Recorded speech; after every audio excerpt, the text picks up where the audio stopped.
In my family, there were two suns, but only one star. My brother Julian was the sun. I was the shadow he cast. We grew up in the same San Diego house, breathing the same Pacific air, but we lived in two completely different worlds. Julian's world was built of glass and chrome, of handshakes and approving smiles. Mine was built of drywall, concrete, and sawdust. He was the golden boy from the moment he took his first breath. I was the responsible one, the quiet one, the one who held things together in silence while Julian collected the applause. I was the supporting actor in the movie about his perfect life. Julian was 34 years old and every inch the prince of San Diego. He was the kind of son parents bragged about at dinner parties, their voices thick with pride. He was a financial consultant. I never really understood what he did, but it involved expensive suits, shiny shoes, and meetings that always seemed critical. He drove a polished black BMW that hummed with quiet, expensive power. He did not just drive it, he glided. When Julian walked into a room, my mother and father lit up. It was a physical change. My mother's shoulders would straighten, my father's voice would boom. "Julian's here," they would announce, as if royalty had arrived. He was their ambition, made real, their proof that the family name meant something. He was everything they valued. And then there was me, Elijah, 32 years old. I was the worker. I did not glide through life. I built it piece by piece with my own two hands. I worked in construction and contracting. My hands were not soft and manicured like his. They were calloused, often cracked, and there was usually dirt under the nails that no amount of scrubbing could fully remove. I drove an old, reliable Ford truck that had dents older than Julian's last 5 relationships. My life was not glamorous, but it was honest. I paid my bills on time. I built things that lasted, things people lived in and relied on. But in my family's eyes, I was a permanent walking disappointment. When I walked into a room, I did not get applause. I got a polite smile. I got the quiet reminder to do better. "Did you fix that client's plumbing issue, Elijah? Are you staying on top of your bills, Elijah?" I was the utility. Julian was the prize. This difference, this canyon between us, etched itself into every single milestone of our lives. I will never forget our college graduations. Julian finished business school, a degree in finance. My parents threw a massive catered party at their home. The backyard was filled with champagne flutes, expensive appetizers, and dozens of their friends patting Julian on the back. They shook his hand like he had just been elected president. My father gave a long, booming speech about Julian's limitless potential and how he was born to lead. 2 years later, I graduated from my technical program. I had a degree in construction management, a practical skill set. My parents said they were too busy with one of my father's projects to make the ceremony. They mailed me a check for $500. It arrived in a thin, cold white envelope. There was no card, just the check and a sticky note that said, "Congratulations." I remember standing at the bank cashing that check to pay my rent. The teller looked bored. I felt invisible. I learned right then that my achievements would never be celebrated. They would only be tolerated. It happened every holiday, every birthday.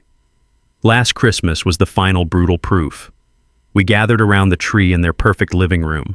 Julian naturally opened his gifts first. He unwrapped a heavy velvet box. Inside was a Rolex. It gleamed under the lights. He smiled that smooth, confident grin of his. "Wow, Mom, Dad, this is incredible." My mother actually cried tears of joy watching him strap it to his wrist. Then it was my turn. My gift was heavy too, a large plastic case. I opened it. It was a top-of-the-line professional-grade cordless drill and saw set. The best money could buy. I looked up confused, trying to manufacture a smile. My father clapped me on the shoulder, his grip painfully tight. "Figured you could use the right tools for the job," he said, his voice loud enough for everyone in the room to hear.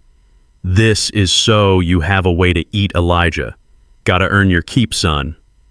Julian smirked from across the room, flashing his new watch. The message was unmistakable. Julian was given a symbol of status. I was given a reminder of my station. I was labor. He was royalty. These things stopped hurting after a while. Or maybe I just built up a thick enough scar tissue. It was not jealousy. You cannot be jealous of a life you never wanted or respected. It was resignation. It was a deep, cold numbness. I stopped looking for their approval years ago. I stopped trying to compete in a race I was never meant to win. All I wanted was to build my own life quiet and steady with my wife, Chloe. I poured everything I had into her. I thought my honest work and my steady love were enough. I thought she at least saw me, not Julian's shadow. I was a fool. I met Chloe 6 years ago, and for 6 years I was a fool. I thought she was different. In a family that measured worth by the shine on your shoes and the zip code you lived in, I believed Chloe saw something else in me. I thought she saw a builder. I thought she loved the calluses on my hands, seeing them not as a sign of manual labor, but as proof of my stability, my reliability, my commitment to building a real life from the ground up. I thought she respected that I didn't play Julian's fake glossy games. I was wrong. I was so profoundly, devastatingly wrong. She didn't love my hands because they were steady. She was just waiting impatiently for them to hold the keys to a mansion. The cracks started showing slowly, or maybe I just refused to see them. They were subtle digs, little paper cuts of disappointment that I ignored. Her irritation always centered on the gap between me and Julian. She was obsessed with the disparity, not because she pitied me, but because she resented me for it. She saw my life as a reflection on her. "Julian just closed another big deal today," she would say over dinner, her thumb scrolling endlessly on her phone. "Mom said his bonus is going to be 6 figures. I would just nod. "That's good for him, Chloe." She would let out a sigh, a sound of pure, unadulterated frustration. "Is it?" she'd snap. "It just makes us look bad." The worst of it was the cars. She despised my truck. To me, it was the backbone of my business. It was a tool paid in full that earned us our living. To her, it was a rolling billboard of my failure. "God, Elijah," she'd say, her face tightening as I pulled up to a restaurant. "Must we always take your thing to dinner? Julian's BMW is so quiet. Ours sounds like a tractor." It didn't matter that Julian's BMW was a lease paid for by an image he couldn't actually afford. It was quiet and it was shiny. Mine was loud and it was paid for. In her eyes, that made me the loser. When Julian was around, Chloe transformed. It was a sickening thing to watch now that I look back on it. She became brighter, louder, more animated. Her laugh, which with me was often a polite, tired thing, became a high, glittering trill whenever he told one of his arrogant stories. She'd lean toward him, her hand touching his arm. She admired what she called his ambition. I saw it as arrogance. She saw his slick sales talk as intelligence. I saw it as a con. "He just has so much drive," she told me once in bed after a family barbecue where Julian had dominated the conversation. "He's going to own this city one day." She looked at him the way a starving person looks at a banquet. And then she would look back at me, the guy who had spent all day manning the grill, and her eyes would go flat. I was just the guy holding the spatula. I was reliable. I was boring. I remember one night we were getting ready for one of my parents' mandatory dinner parties. I came out of the bedroom wearing my best button-down shirt and a clean pair of jeans. She looked me up and down, and her nose actually wrinkled in distaste. "Are you really wearing that?" I was confused. "What's wrong with it?" "It's clean." She let out an exasperated laugh, a sound that was half scoff, half insult. "Jesus, Elijah, can't you learn anything from your brother?" "Just one thing. At least learn how to dress. Julian wouldn't be caught dead in that." She said it like a joke, but her eyes were cold and hard. I forced a laugh, that tight, painful sound I had perfected over the years. "I'm a contractor, Chloe, not a fashion model." But it lodged itself in my chest, a small, sharp piece of glass.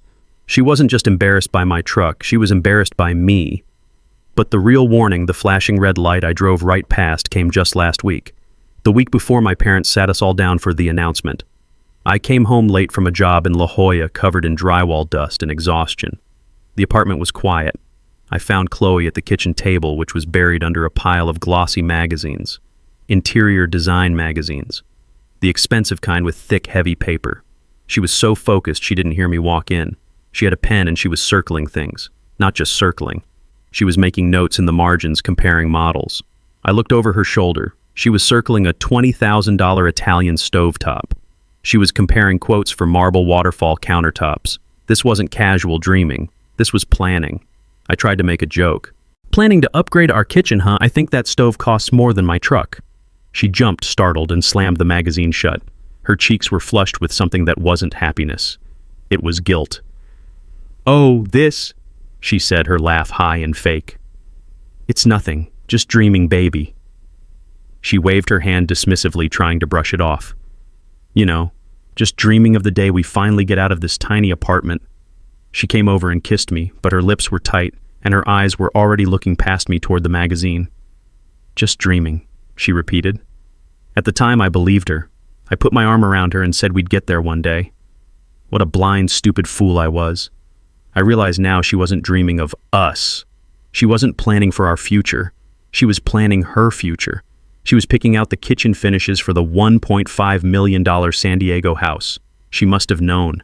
Julian must have told her, or at least hinted. She was already living in that house in her mind, and in that future, I wasn't her partner. I was just the ticket. She wasn't dreaming of getting out of the apartment. She was dreaming of a life where she finally had everything Julian had, and she was just waiting for the official word. The air in my parents' $1.5 million living room was thick enough to choke on. It was the smell of old money, heavy furniture, and unspoken expectations. This room was the prize, the symbol of everything our family valued, and we were here for the verdict. My brother Julian sat on the edge of the antique sofa, practically vibrating with energy. He wore a confident grin that was a permanent polished fixture on his face, the look of a man who had never expected anything but good news. Beside me, I could feel Chloe. She was rigid, her hands clasped so tightly in her lap, her knuckles were white. She was not looking at me. She was looking at the house. And then there was me. Elijah sunk into the corner of the couch, trying to brace myself.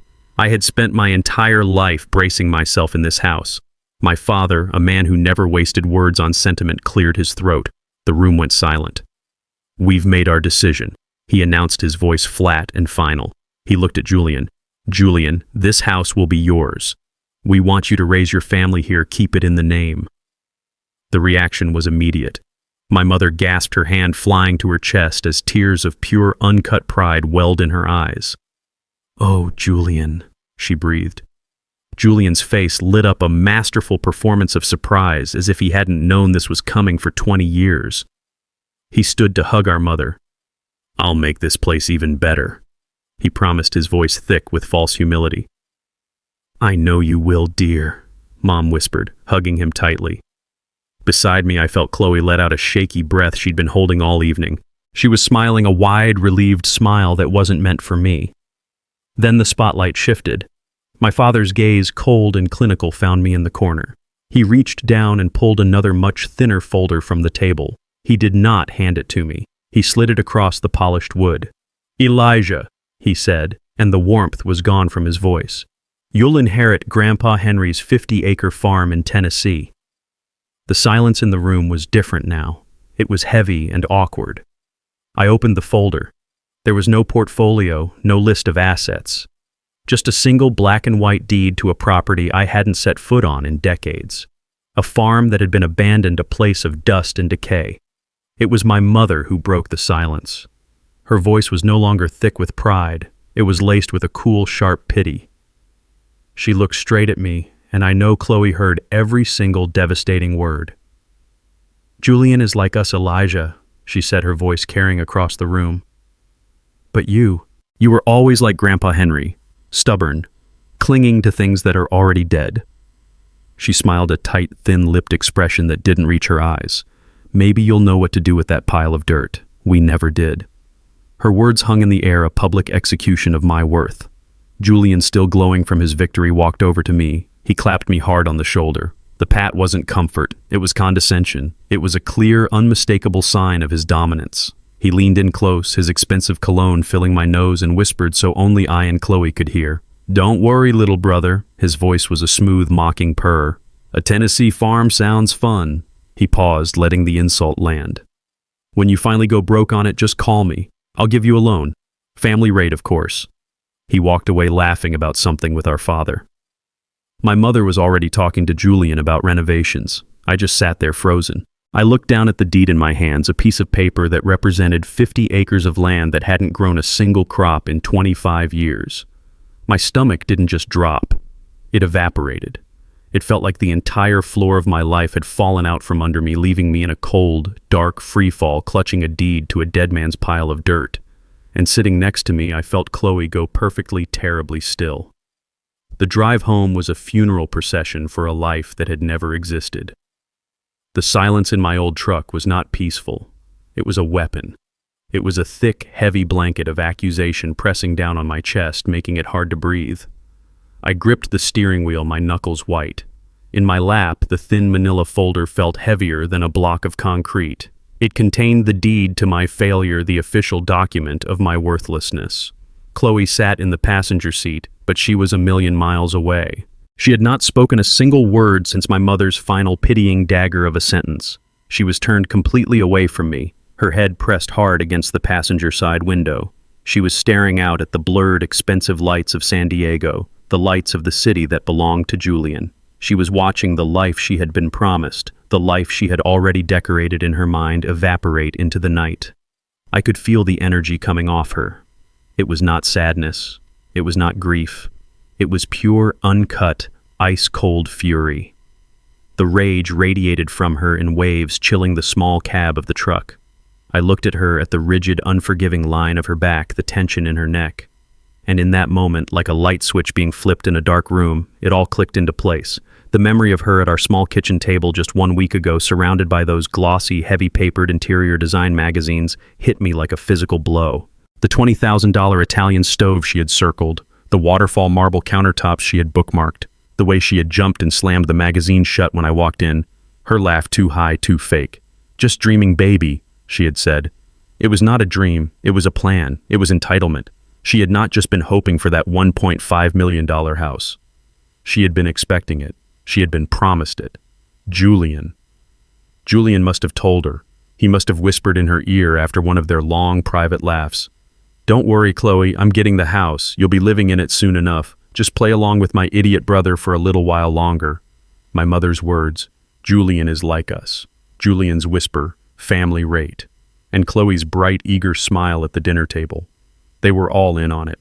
I was not just the loser. I was the fool. I was the punchline to their private, decade-long joke. The realization settled in my gut like cold poison. The silence was no longer just heavy. It was suffocating. I had to hear her say it. "You knew," I said. My voice was quiet, raspy, barely audible over the rumble of the engine. Chloe did not move for a long moment. "What?" she finally said, her voice flat. "You knew," I said again, louder this time. The numbness that had protected me was fading, replaced by a slow, cold, burning anger. "You knew about the house. That's what the magazines were about. You were already picking out the kitchen. You expected that house." She turned, slowly. Her face in the dim dashboard lights was a mask I had never seen before. The loving, supportive wife I thought I knew was gone. In her place was a stranger, an ice-cold evaluator who had just watched her prize investment go bankrupt. "Expected?" She hissed, her voice a low, venomous thing. "Of course I expected it. I expected a husband who could provide. I expected a man who would fight for what was his." She let out a short, brutal laugh, a sound like breaking glass. "But I married you." Her words hit me harder than my father's dismissal, harder than my brother's smug whisper. This was the true betrayal. "I expected a reward, Elijah," she spat. Her eyes narrowed into slits of pure contempt. "I expected a reward for putting up with your second-place status for 6 damn years. A reward for driving around in this stupid, rattling truck while your brother drives a BMW. A reward for listening to your family treat you like garbage and watching you just take it over and over again." I had no answer. She had just confirmed everything. I was not her partner. I was a burden she had tolerated, a stepping stone she had mistakenly thought was a staircase. We finally pulled up to our small apartment building. The contrast between this rundown stucco box and the mansion we had just left was a physical sickness. We walked up the stairs in that same terrible silence. Chloe was 2 steps ahead of me, her back perfectly straight. She jammed her key into the lock, shoved the door open with her shoulder, and walked into the dark apartment. She did not bother to turn on the light.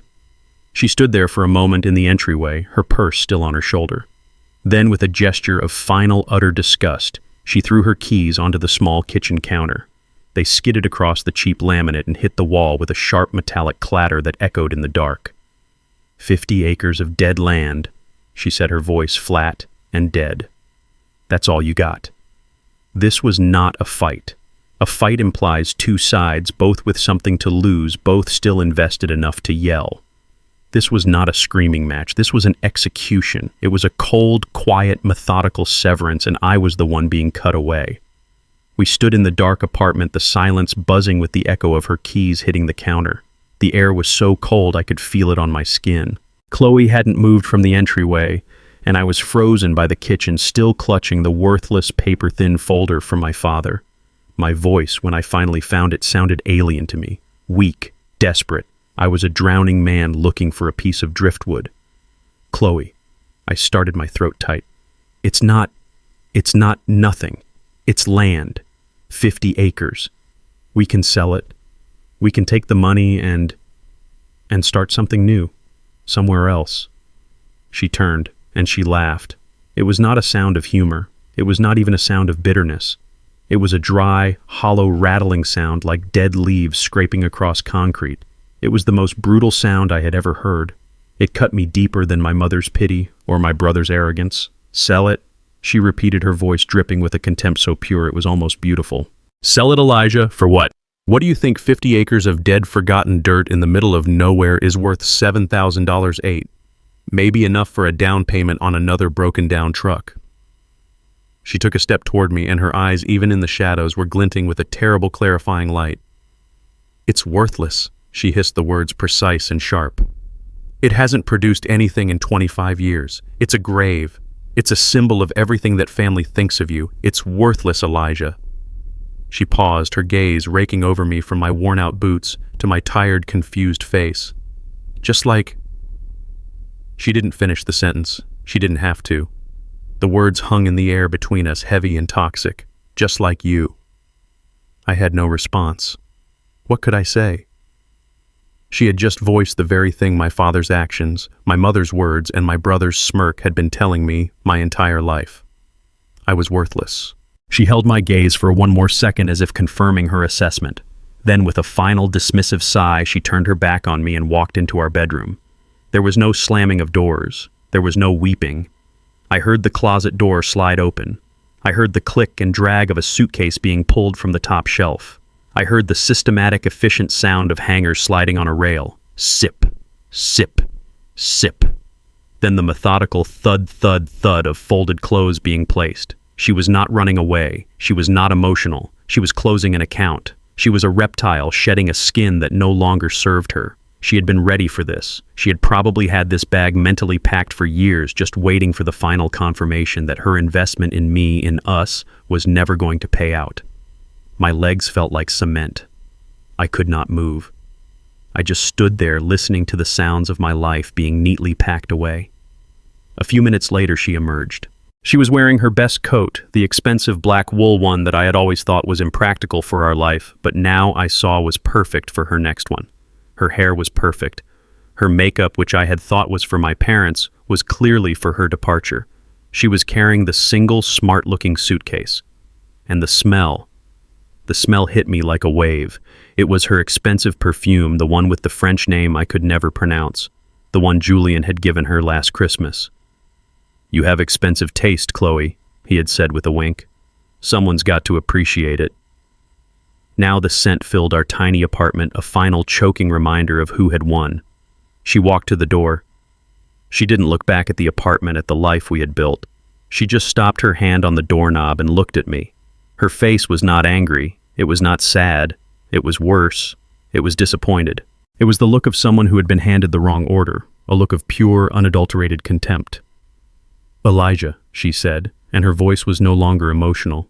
It was clear, cold, and final, like a judge reading a verdict.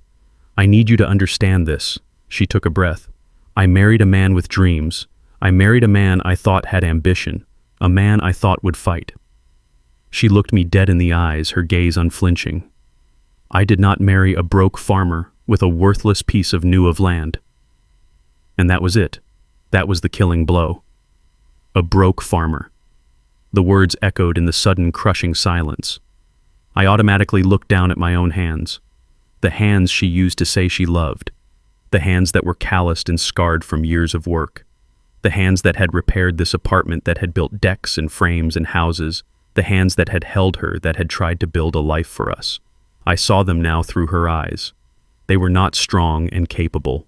They were dirty. They were the hands of a laborer, the hands of a failure, the hands of a broke farmer. The pain that lanced through me was breathtaking. It was not just about the money. It was not just about the house. It was the realization, sudden and absolute, that I had been defined, judged, and discarded in a single evening. My entire worth as a man, as a husband, was measured against my brother's, and I had been found lacking. I had lost. I had lost the race I never even wanted to be in. She never loved me. The gut-wrenching truth of it settled into my bones, cold and heavy. She loved the potential of me. She loved the idea that I might one day finally beat Julian at his own game. She loved the possibility of the San Diego house. And when that possibility vanished, when my father handed me that folder, her love vanished with it. I was not her partner. I was a bad investment. She was finally gratefully cutting loose. She turned the doorknob. "Chloe, wait," I whispered. But the word was pathetic, even to my own ears. She did not wait. She opened the door. She did not slam it. She pulled it shut behind her with a quiet final click. I stood there unmoving. The only sound in the entire world was the sudden sharp rattling sound of the suitcase wheels rolling across the hardwood floor of the hallway. Clack, clack, clack, clack, clack. Then the sound of the elevator door opening, and then silence. An absolute, suffocating, crushing silence. I sat down on the cheap kitchen stool, the one I had assembled myself. I laid the folder on the counter. 50 acres of dead land. I looked at my useless, empty hands. I was stripped. I was flayed. I had lost my family's respect. I had lost the house, and now I had lost my wife. I had lost every single part of my life. My dignity was gone. Everything was gone. And I had never, in my entire 32 years of life, felt so utterly and completely alone. The next morning, the gray San Diego light filtering into the apartment felt like an accusation. I had not slept. I had sat on the couch all night staring at the thin folder on the coffee table. The silence was the loudest sound I had ever heard. It was a suffocating physical presence. Eventually, I forced myself to move. I walked into the bedroom. Her side of the bed was cold and undisturbed. I opened the closet, needing to see it for myself. Her side was a void, a hollow space populated only by a few empty wire hangers. She had not just left. She had evaporated. She had surgically removed herself from my life, and she had done it with terrifying efficiency. I knew I had a job to go to. I had a crew waiting. I had to function. I grabbed my keys, my body moving on a dead, numb autopilot. I got into my truck and drove to the job site. The moment I stepped out, the air was filled with the sounds of my life. The thwack, thwack, thwack of hammers, the high, sharp whine of circular saws. These were the sounds that usually meant progress, creation, purpose. But today they were a mockery. Every hammer blow landed on my skull. Broke. Farmer. Worthless. Every saw blade ripped through my raw nerves. I was a ghost on my own work site. Julian was probably at a desk sipping expensive coffee, moving millions of dollars with a keystroke. I was a man standing in the dirt, pretending my life had not just been demolished. By noon, I could not pretend any longer. The voices in my head, Chloe's final cutting words, my mother's pity, they were louder than any power tool. I walked off the site, ignoring the foreman's confused shout. I got back in my truck and sat there, the cab, feeling like the only safe place left on earth. This truck, this old, dented, reliable machine, was the only thing that had not betrayed me. I pulled out my phone, my thumb hovering. I was a builder, but I had nothing left to build. I opened a search window and typed, "Land Agent, Jefferson County, Tennessee." A few names popped up. I just clicked the first one. Davis Realty. I dialed the number before I could lose my nerve. A man answered on the third ring, his voice a gravelly, indifferent drawl. "Davis Realty?" "Hello?" I said, my voice sounding thin. "My name is Elijah. I was given some property, 50 acres, in Jefferson County." I heard the sound of a chair creaking a tired sigh. "Let me guess," the man Mr. Davis said. "The old Henry Farm." My stomach tightened. He knew it. That was a bad sign. "Yes," I said. "That's the one. I just want it gone. I want to sell it as fast as possible." Mr. Davis actually let out a dry, short laugh, a sound with no humor in it. "Well, son, I hope you're not planning your retirement," he said. "If you're looking to unload it fast, you're not just going to get pennies on the dollar. You're going to get pennies." "What do you mean?" I asked, though I already knew. "I mean, that land is dead," he said flatly, all business. "Soil's been dead for decades. Hasn't grown a single crop in at least 25 years. It's just 50 acres of weeds and bad memories." My grip tightened on the steering wheel. What is it worth? There was a long pause. I heard him tapping on a calculator. Look, he finally said. If you're lucky, and I mean real lucky, you might get $7,000 for it. Maybe, if some fella from Nashville wants it for hunting land. But that's a big if. Most folks around here know it's not worth the taxes. $7,000. The number hung in the air, sucking all the oxygen out of the truck. Julian, my brother. He had been given a $1.5 million home, a palace gleaming in the San Diego sun.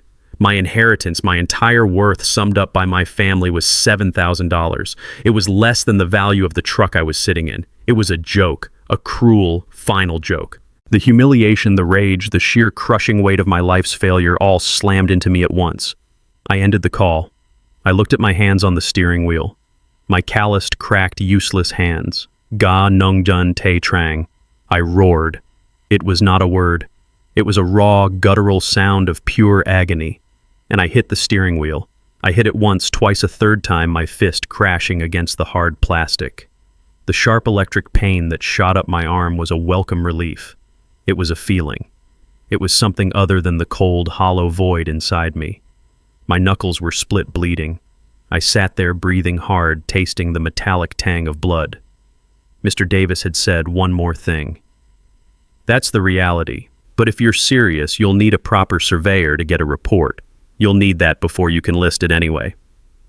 I looked out the windshield at the city that had never wanted me. I could not stay here. I could not go back to the empty apartment. I could not go back to the job site. I could not face Julian's smug victory or my mother's pity. The decision was simple because there were no other options left. I was going to Tennessee. I was going to drive across the country to that worthless piece of land. I would meet this surveyor, I would get the report, and I would sell it. I would take the $7,000 or $5,000 or $1,000. I did not care. I would take whatever they gave me and I would use it to disappear. It was not about starting over. It was about ending it. It was about severing the last rotting tie to a life that was already over. I packed one bag. I threw it on the passenger seat of my truck, the seat that still held the faint, lingering scent of Chloe's perfume. The empty space felt like a judgment. I did not go back into the apartment. I did not leave a note. There was nothing left to say. I got in, turned the key, and just drove. I left San Diego under a sky the color of ash merging onto the Interstate 10 East, and I did not look in the rearview mirror. The drive was a 2,000-mile-long funeral. It was a pilgrimage into my own personal hell. The truck, my old rattling faithful Ford, was the only companion I had left. Its engine was a steady low rumble, the only honest sound in a world that had become a symphony of lies. Hour after hour, the concrete spooled out in front of me, a endless gray ribbon of exile. I drove through the desolation of the Arizona desert, the sun beating down on the cab, the weak air conditioner blowing lukewarm air that smelled of dust and gasoline. I was trapped in this cab with my thoughts and the ghosts of every past humiliation. The truck itself was a rolling reminder. I gripped the wheel, my knuckles bleeding and scabbed over from where I had hit the dashboard. I remembered with sickening clarity an evening about 6 months ago. We were going to one of my parents' mandatory dinner parties. Chloe came out of the bedroom looking incredible, wearing a new dress. I was grabbing my keys from the hook. She stopped her hand on my arm, her face twisting into that familiar expression of tight, polite frustration. "We aren't taking that, are we?" she asked, her voice quiet and sharp. "Taking what?" I asked, though I already knew. "Your truck, Elijah," she said as if I were a child. "It's embarrassing. It's covered in work." "Chloe, it's my truck. It's how I earn our living. It's just a dinner." "No," she said, her voice dropping. "It's not just a dinner. Julian will be there. He'll be in his new BMW. Your parents' friends will be there. And we are going to pull up sounding like a broken tractor." She shook her head. "I will not be that embarrassed. I simply will not." I ended up renting a car, a generic silver soulless sedan. I spent $120 I did not have just to appease her, just to avoid the fight, just to look the part of a son who was not a complete failure. I remember pulling into their immaculate circular driveway feeling like a fraud in a cheap costume. Julian had seen us pull in. He'd walked over from the lawn, a glass of wine in his hand, and patted the hood of the rental. "Smart move, little brother." He'd smirked, his eyes flashing with amusement. "Finally learning how to look the part, huh?" Chloe had just smiled, taken his arm, and walked inside, leaving me alone to lock the rental car. I crossed into New Mexico, the landscape changing from desert to high plains, but the memories just kept coming. That same dinner, the one I had rented the car for. It was the night of the Rolex, the night of the toolbox. We were all seated around their massive, polished mahogany table, a table built for kings, not for sons like me. My father at the head stood up and raised his glass. "A toast," he announced, his voice booming with a pride I had never once heard directed at me. "To Julian. His new fund just broke $50 million under management." The table erupted in applause. My mother was beaming tears in her eyes. "He just knows how to handle money." My father continued, looking at Julian with pure, undisguised adoration. "He's a natural leader." The conversation for the next hour was all about investments, markets, and Julian's genius. I sat there, invisible, a blue-collar smudge on their perfect white-collar painting. I just ate my food, saying nothing. Then, as she always did, my mother turned to me. The shift in her tone was like a sudden drop in temperature. Her beaming smile faded to a polite, strained social expression. "And how about you, Elijah?" she asked, her voice just loud enough for the whole table to hear. "Is that construction work? Still paying the bills? Are you getting by?" Getting by. As if I were some charity case one step away from ruin. I tried to explain. I remember my voice sounding defensive. "It's going well, actually, Mom. I just landed the new contracting bid for the..." Her eyes glazed over. Before I could even finish the sentence, she had nodded, said, "Oh, that's nice, dear," and immediately turned back to Julian. "Now, Julian, tell us about the new clients." They did not even know the name of my company. The company I had built from nothing with my own two calloused hands. I was a ghost at their table. I drove through the flat, endless plains of Texas. I drove through the suffocating humidity of Arkansas. The miles were a blur of concrete diesel fumes and self-loathing.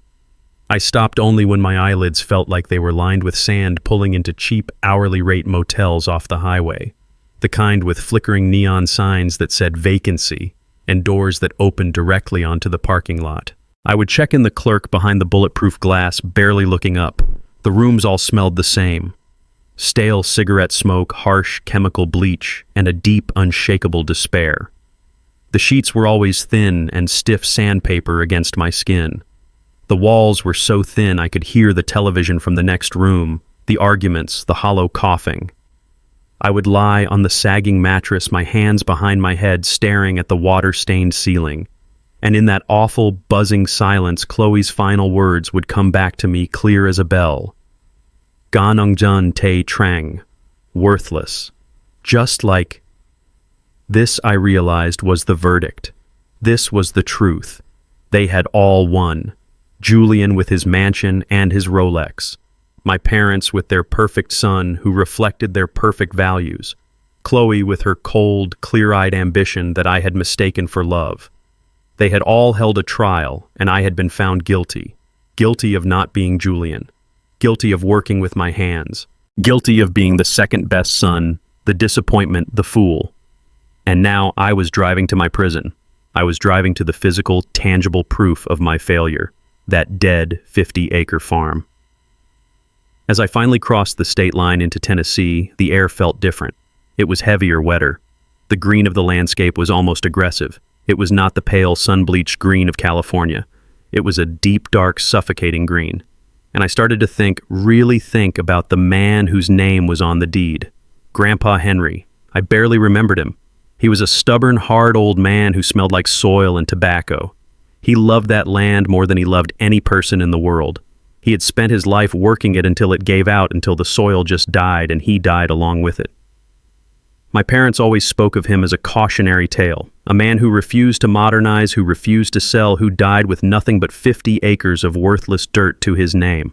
He used to grab my arm when I was a kid visiting during those hot, miserable summers. His grip was like iron. He'd point to the cracked dirt, his eyes fierce. "This soil has history, Elijah." He'd rasp, his voice like gravel. "You just have to respect it." I never understood what he meant. I thought he was just a crazy old man stuck in the past. I hated that farm. I left when I turned 18 and I never looked back. Now driving down these winding, unfamiliar country roads, a new kind of dread settled in my gut. This was not a gift. This was not an inheritance. This was a curse. My parents had not given me this land as an afterthought. They had given it to me as a judgment.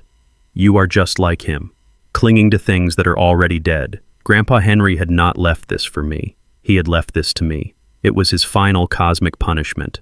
He had strapped this dead weight to my back from beyond the grave, chaining me to the one failure, the one place I had spent my entire adult life trying to escape. I was not driving toward a new beginning. I was driving toward my grave. I followed the GPS until the polite digital voice told me to turn left onto the dirt road. The pavement ended. It just stopped. It gave way to a gravel and mud track, a narrow tunnel carved through an aggressive, suffocating canopy of trees. My truck, which had felt like a fortress on the highway, now felt small and vulnerable as branches scraped and screeched against the metal like long fingernails dragging down a chalkboard. The 2,000-mile journey had ended and my punishment was about to begin. After another 10 minutes of bouncing and rattling, the trees finally broke. The road opened up and I saw it. My heart, which I thought was too numb to feel anything, just seized. It stopped. The pictures in my mind, the vague, dusty memories from childhood, had been kind. They had been merciful. The reality was a horror. It was so much worse than I had remembered. It was not just abandoned, it was a corpse. It was a place that God had turned his back on, a 50-acre monument to failure and decay. The farmhouse, once white, was now a leprous gray. The paint was gone, stripped away by decades of rain and sun, leaving behind skeletal, rotting wood. It was not just leaning, as I'd recalled. It was sagging, the entire structure groaning visibly, losing its fight against gravity. The porch roof had a hole in it the size of my truck's hood. Half of the front windows were not just broken, they were gone, empty black sockets staring at me with a hollow, vacant hunger. Beside it, the barn was a catastrophe. It was not a building anymore. It was a pile of rubble that vaguely resembled a barn. The roof had collapsed entirely in the middle, a massive V-shaped wound open to the sky. The great wooden doors were gone, likely rotted off their hinges and swallowed by the earth. And the fields. God, the fields. I had steeled myself for dead soil. I was not prepared for this. It was not just empty. It was a battlefield where the land had lost. Weeds thick and thorny, some as tall as my chest, choked everything. They swallowed the remnants of rotting fence posts that leaned at drunken, impossible angles, and where the weeds had not yet conquered the ground itself was exposed. It was cracked gray and looked as hard as concrete. This was not land. This was a scar. I turned off the engine. The sudden, absolute silence was terrifying. It was not the quiet of San Diego, which was always just a pause between sirens, traffic, and planes. This was a deep, primal, crushing silence. It was the sound of death. The only thing that broke it was the wind, a low, mournful whoosh that rattled a loose piece of tin on the farmhouse roof. It sounded like the place was sighing, breathing its last toxic breath. I sat there for a long time, maybe an hour. I could not move. I just stared at it. This was my inheritance.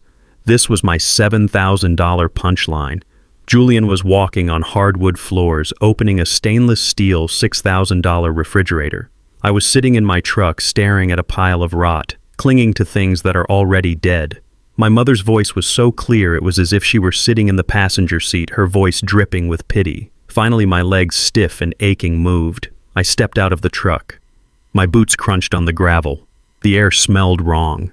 It smelled like damp mildew and something sickly sweet, the smell of decomposition. It smelled like the past. I walked to the farmhouse first. The porch steps bowed and groaned under my weight.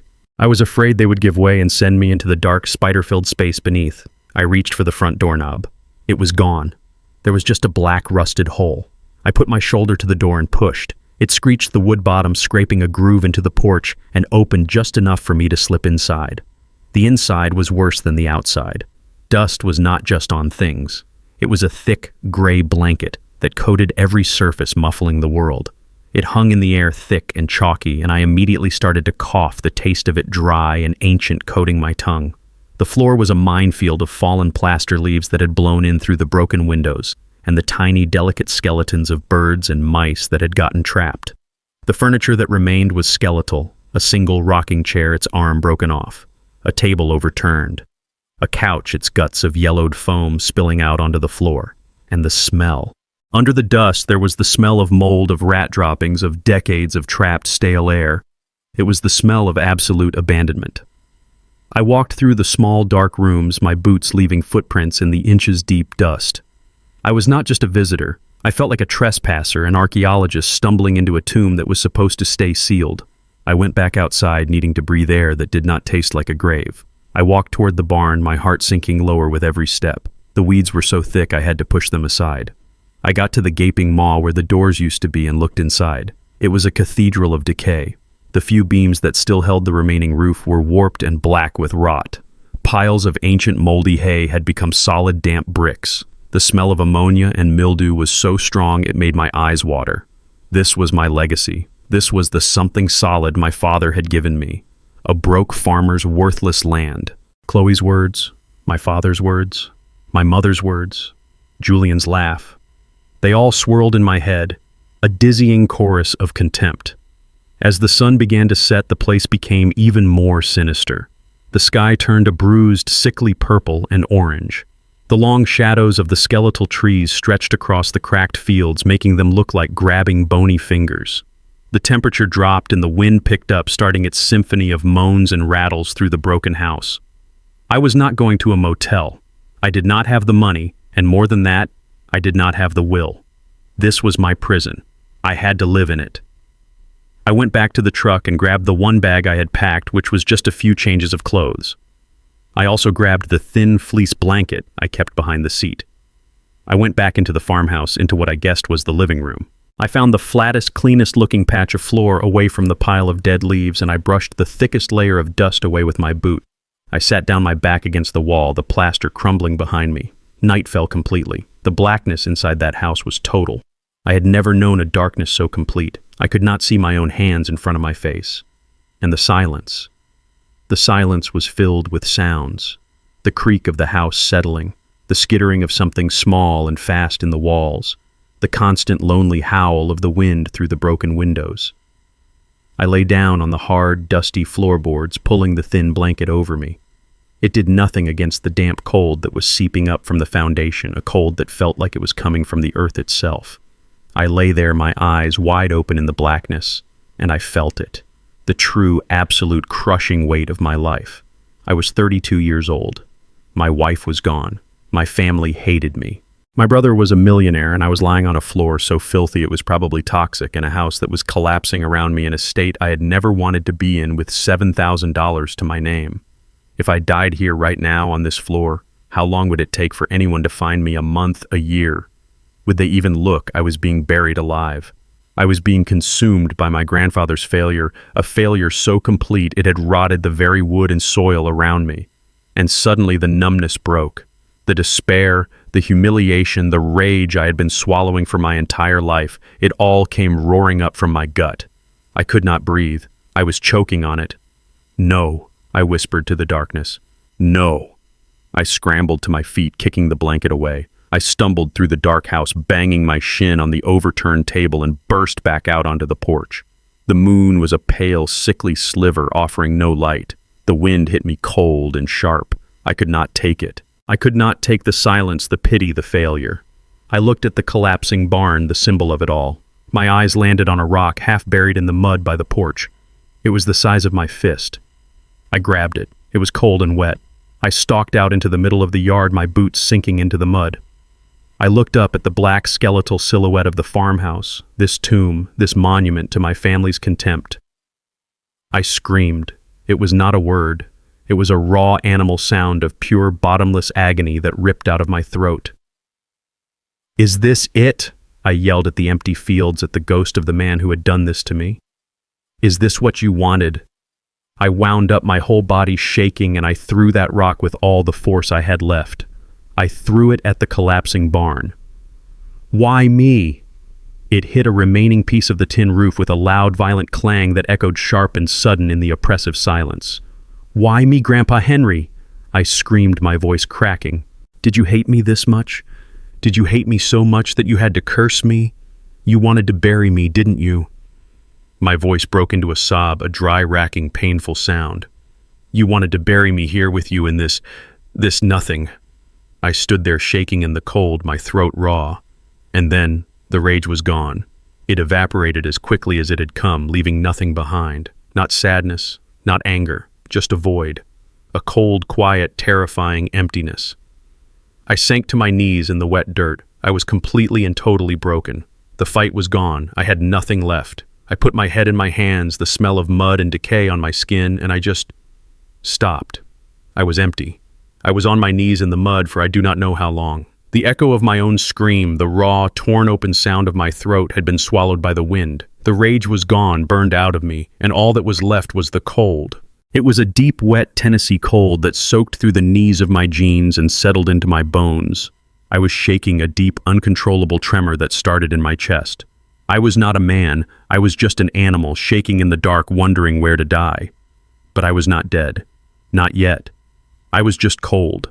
My body, acting without my mind's permission, finally moved. I pushed myself up, my hands caked in the thick black mud. My legs were weak, like I had just run a marathon. I stumbled back toward the farmhouse, back to the tomb. The wind was getting stronger, a physical force that pushed against my back, hurting me inside. It was not a moan anymore. It was a howl. I stepped back into the blackness of the house, the smell of dust and rot closing in around me.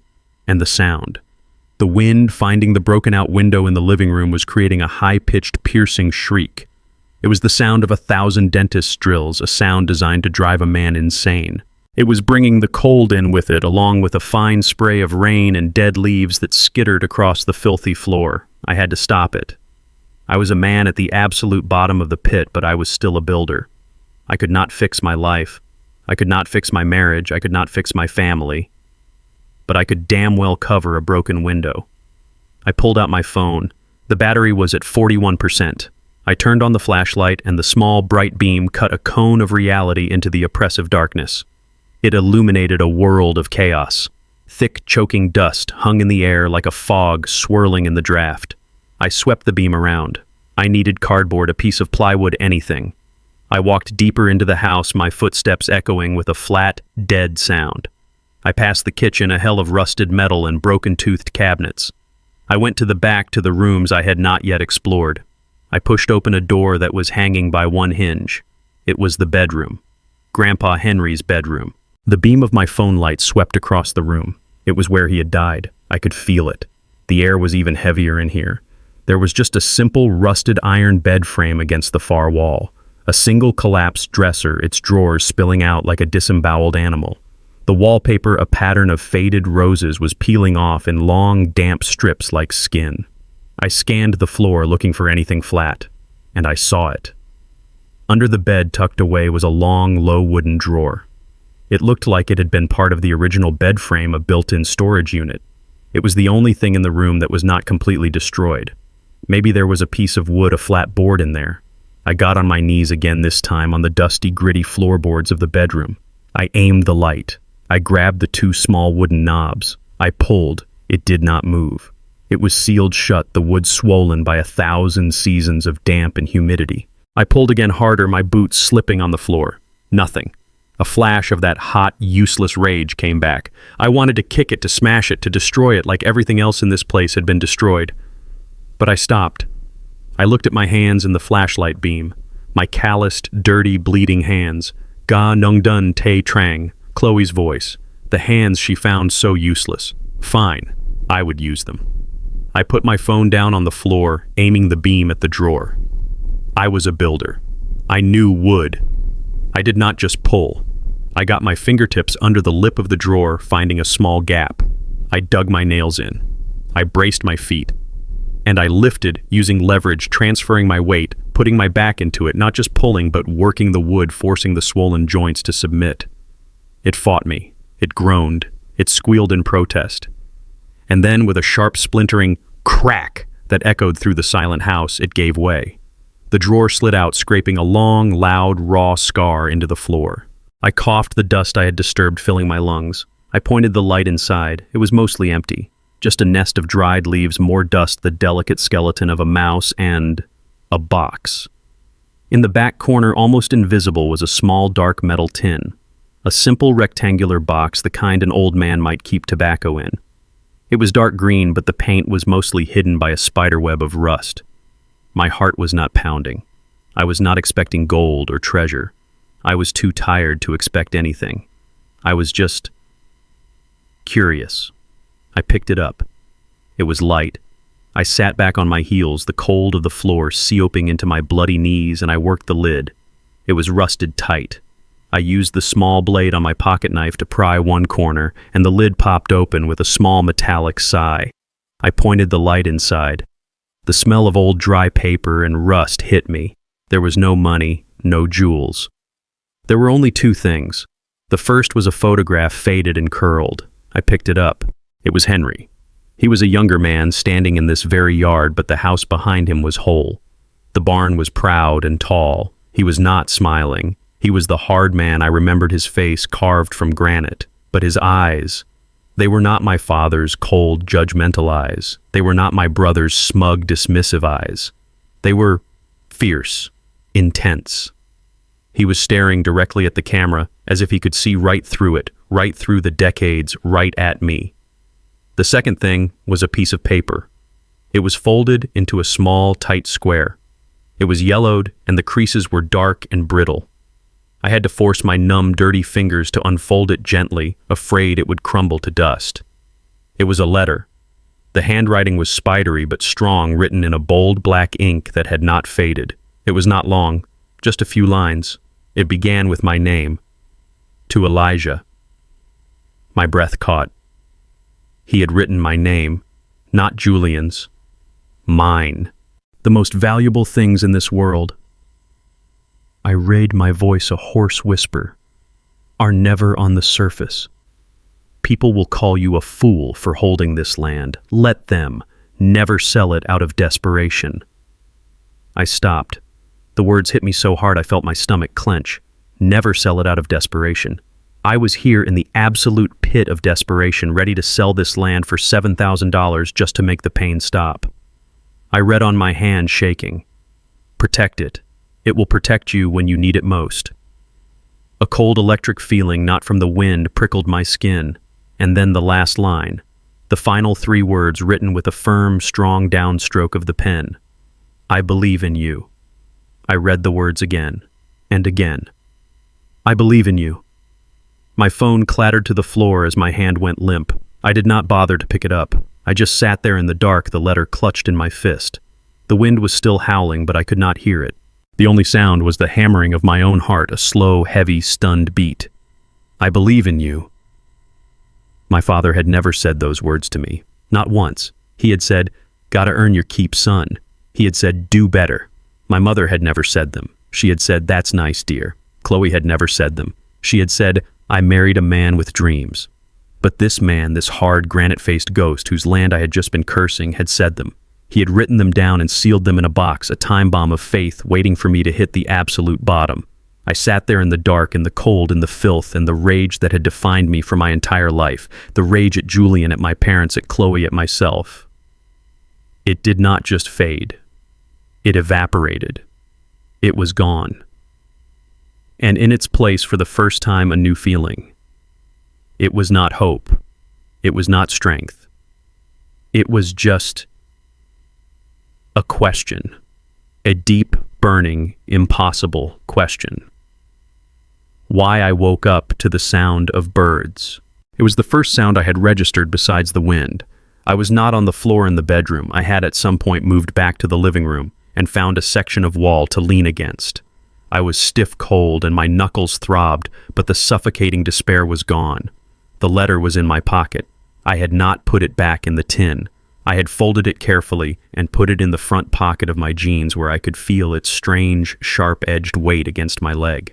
The rage was gone, replaced by the question. Why?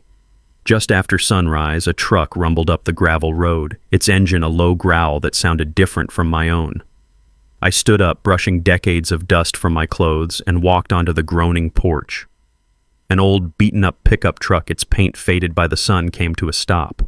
The man who stepped out looked like he was carved from the same material as the land. He was in his 50s, weathered with a face full of deep lines and eyes that looked like they had seen everything twice. This was Mr. Thorne, the surveyor. He walked toward me, his boots crunching on the gravel. He did not smile. He just sized me up and then stuck out a hand that looked as tough as old leather. "You're Henry's grandson," he said. It was not a question. I shook his hand. His grip was firm, no nonsense. "Elijah."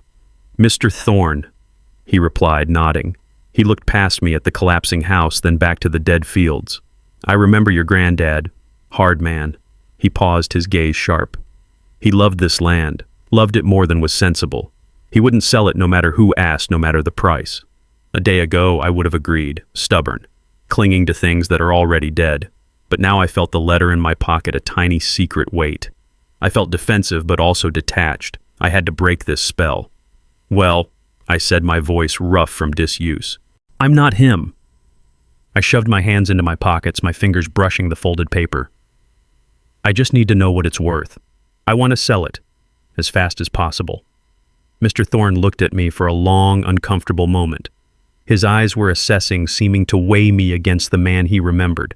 He was looking for Henry in me and clearly not finding him. Finally, he gave a slow, single nod. "We'll see what you've got here," he said. He turned to his truck, grabbing gear. I followed him as he walked toward the fields, my city boots slipping on the cracked, dry dirt. He moved with a purpose I had not seen on this land. He set up equipment, walked the property line, his eyes scanning the ground. He stopped near the edge of the field where the weeds were thickest. He kicked at a patch of the cracked soil with his boot. He turned to me. "So why do you think he kept it?" he asked. "Your granddad. He turned down more offers than I can count. Good ones too back in the day." He looked me dead in the eye. Why would he hold on so tight to a farm that couldn't produce a single thing? I stood there, a cold breeze rustling the tall, dead weeds around my legs. I had no answer. All I had was 1,000 miles of rage that had just burned out and a single cryptic letter from a ghost. The paper in my pocket suddenly felt impossibly heavy, almost hot against my leg. "I don't know," I said, and for the first time I realized I was telling the truth. Mr. Thorne packed his samples, his movements methodical and unhurried. He had taken readings from all over the 50 acres, hammering stakes into the cracked soil, measuring and bagging small handfuls of the dead gray dirt. "This will take a couple of days," he said, not looking at me, his focus on labeling a plastic bag with a black marker. "I've got to run these tests back at the lab, get a full analysis." When he finally capped the marker, straightened up, and gave me that same long, assessing look he had when he arrived. He was trying to figure me out, trying to see any part of the stubborn old man he had known in the defeated grandson standing before him. "You'll be here?" he asked. "I'll be here," I said. My voice was firm. He nodded once, satisfied, or perhaps just resigned. He got back into his truck, the engine turning over with a reliable rumble, and drove back down the long, muddy track, leaving me once again in the crushing, absolute silence of the farm. But the silence was different. It was no longer the sound of my failure. It was not the sound of a graveyard. After finding that letter, the silence now felt like a held breath. It was the sound of a question mark. Why I believe in you. Protect it. I could not just sit and wait. The despair that had frozen me on that first night was gone, burned away by the strange hot ember of curiosity the letter had sparked. But in its place was a restless, coiled energy. I was a builder. My entire life I had fixed things. My hands, the hands Chloe had looked at with such contempt, were made to build, to repair, to create order from chaos. And I was standing in the middle of chaos itself. I spent the next 2 days at war with the decay. I did not sleep on the floor again. I went back to the truck and grabbed the toolbox I always kept, the one my father had given me for Christmas. "So you have a way to eat Elijah." The joke was bitter, but the tools were real. I went back into that dark, tomb-like house. I started with the living room window, the one that had shrieked all night in the wind. I found some rotted plywood in the collapsing barn, and using my saw and hammer I measured, cut, and boarded it up. The sound of my hammer bang, bang, bang felt good. It was a human sound. It was an answer to the wind. I shoveled the thickest layers of leaves, plaster, and animal droppings out the front door. I swept the floors with a stiff old broom I found on the porch. The floorboards underneath were solid, made of an old-growth oak I had not seen in years. They were filthy, but they were strong. I was a contractor. I knew good bones when I saw them. This house was collapsing, but Henry had built it right. On the second day, I walked the property line just as Mr. Thorne had. I found the section of collapsed fence. The wooden posts were rotted at the base just as I'd seen, but the wire, though rusted, was still strong. I used my hammer to knock the old staples loose. I pulled the posts from the ground. I could not replace them, not properly, not without new materials, but I could reset them. I dug new shallow holes with my hands and a piece of rebar from my truck. I reset the posts, tamping the dirt down with my boots. I pulled the wire taut using my own body weight as leverage and hammered the old staples back in. It was not pretty. It was not a professional job. But it was done. It was a line. It was order. I stood back covered in sweat, dirt, and rust. My knuckles bloody again, but this time from work, not from rage. My broke farmer hands had just reclaimed a piece of this land. I was running on fumes. The few protein bars I had in my truck were gone. I was hungry, I was thirsty, and I needed to see a human face that was not my own reflection. I needed to be somewhere that was not saturated with death and questions. I got in my truck and drove the 20 minutes into the small town of Jefferson County. It was nothing like San Diego. There was one main street frozen in time, a post office, a hardware store, a church, and a small corner diner.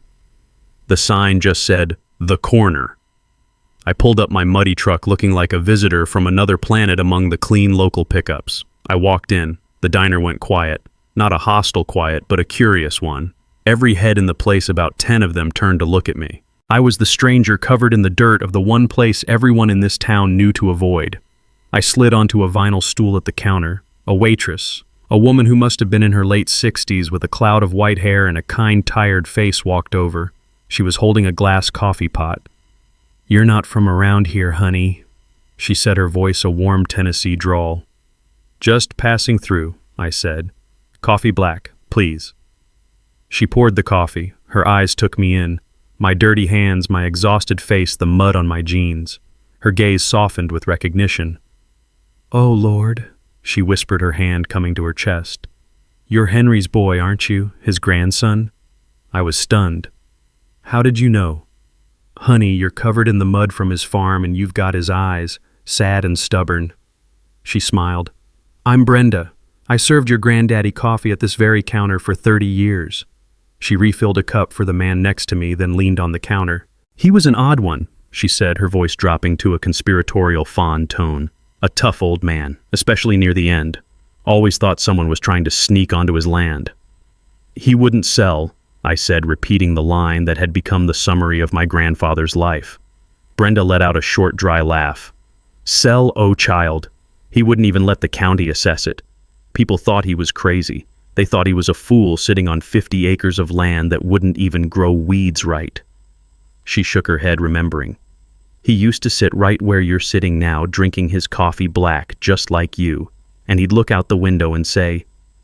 She paused, her eyes looking past me into the memory. "He'd say, 'Brenda, people think I'm a fool. They think this land is dead. But this land has secrets, secrets worth protecting.'" My hand stopped the coffee cup, frozen halfway to my mouth. The diner sounds, the clatter of plates, the low murmur of conversation, all of it faded to a dull roar. Secrets worth protecting. The words were almost identical to the letter. Protect it.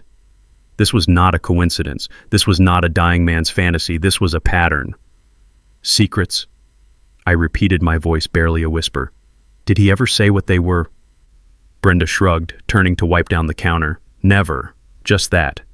Secrets worth protecting. He was a stubborn man, Henry. He took them to the grave." I looked down into my black coffee. The $7,000 desperation was completely gone. Selling this land, running away, that was the old me. That was the Elijah who had believed Chloe, who had believed his parents. But that Elijah was dead. I was not a broke farmer. I was not a failure. I was the grandson of a man who had died with secrets, and I was sitting on top of all of them.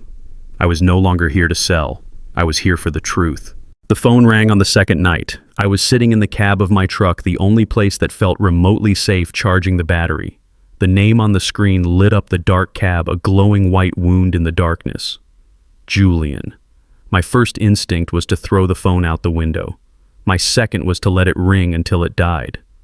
But I did not do either. That curious cold part of me, the part that had found the letter, wanted to hear it.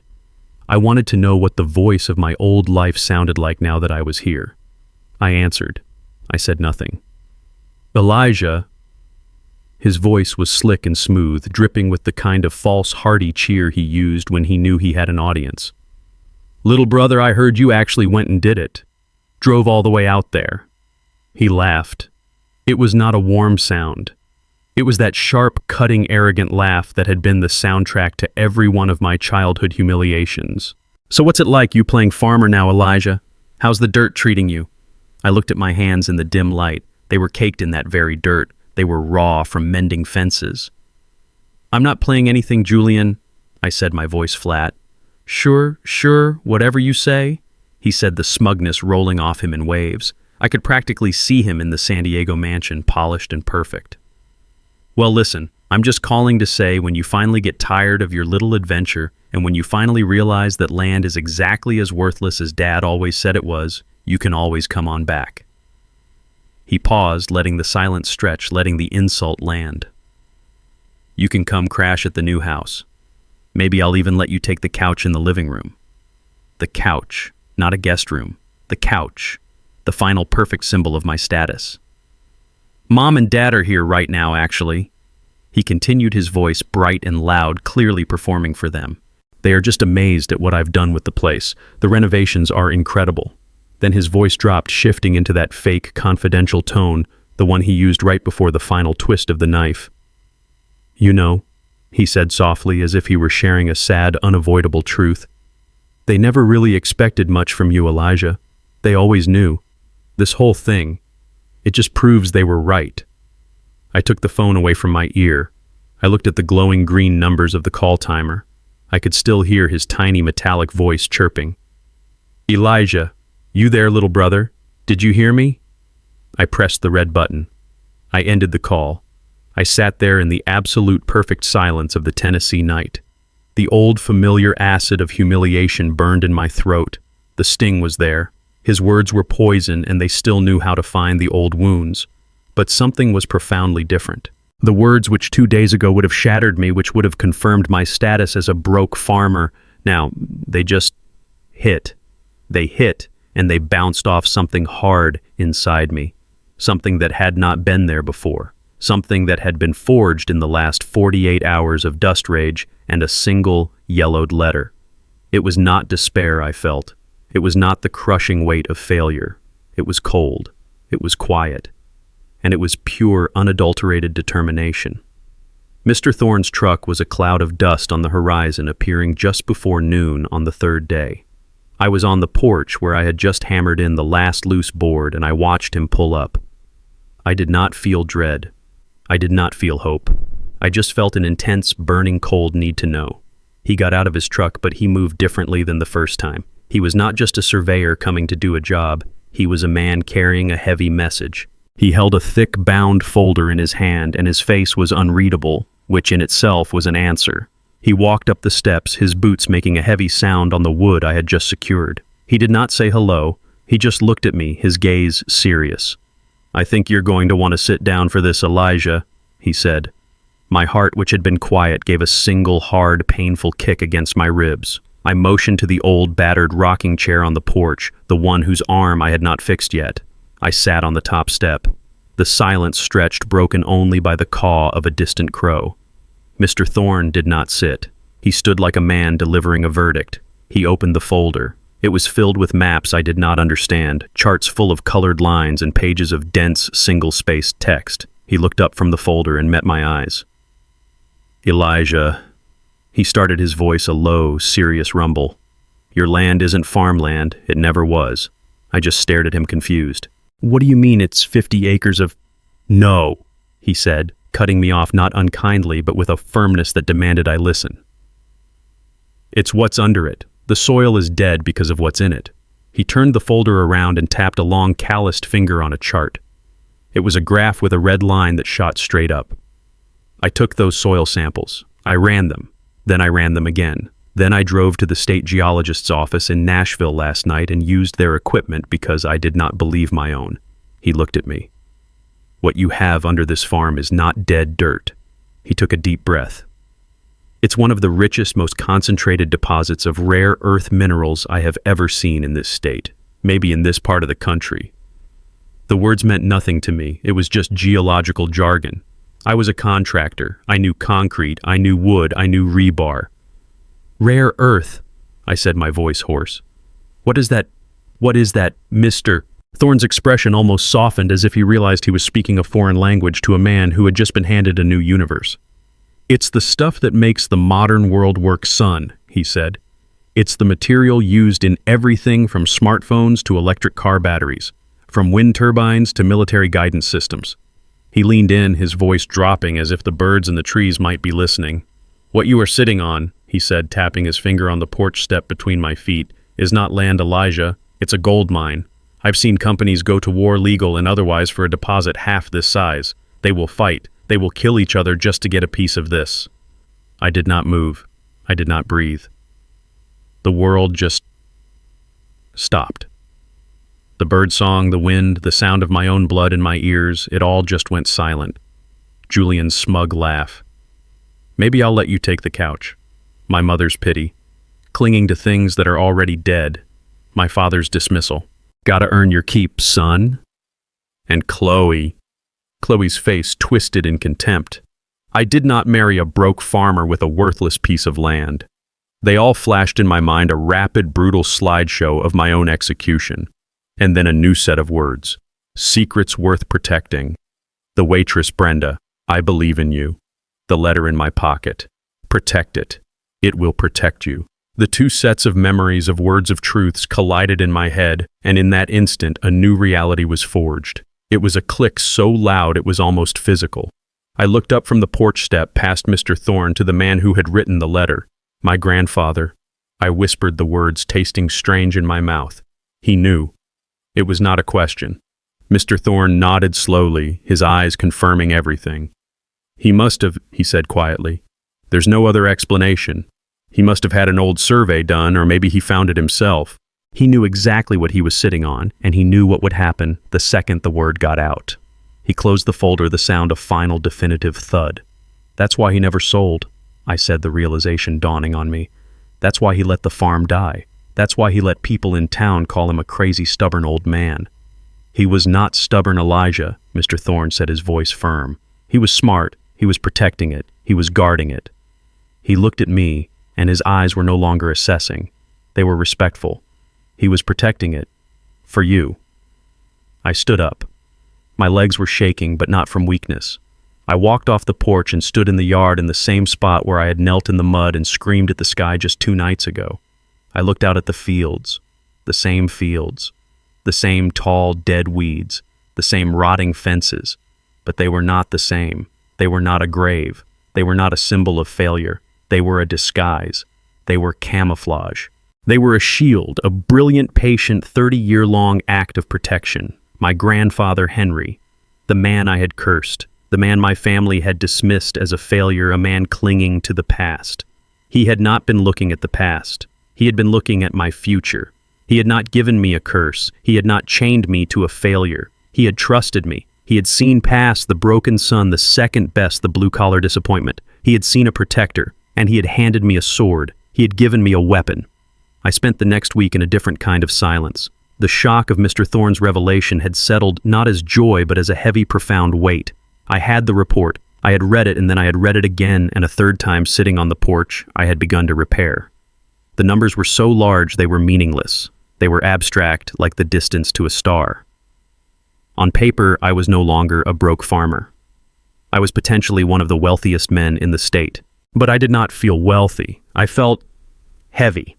I felt the weight of Grandpa Henry's 30-year-old secret, a burden of trust he had placed on my shoulders from beyond the grave. I knew a secret this big could not be contained. News in a place like Jefferson County. I was learning does not travel fast. It travels instantly. Mr. Thorne was a professional, but a discovery that required confirmation from the state geologist was not a secret. It was an event. The ripples were already spreading, moving outward from this dead, forgotten farm. And I knew with the cold, absolute certainty of the sun rising who that first ripple would reach. I knew which vulture would be the first to catch the scent, the first to take flight. I did not have to wait long. Exactly 1 week after Mr. Thorne's visit, my phone buzzed. I was in the yard examining the foundation of the barn, my hands dirty. I pulled the phone from my pocket. The name glowed on the screen, a bright, toxic wound in the afternoon light. Julian.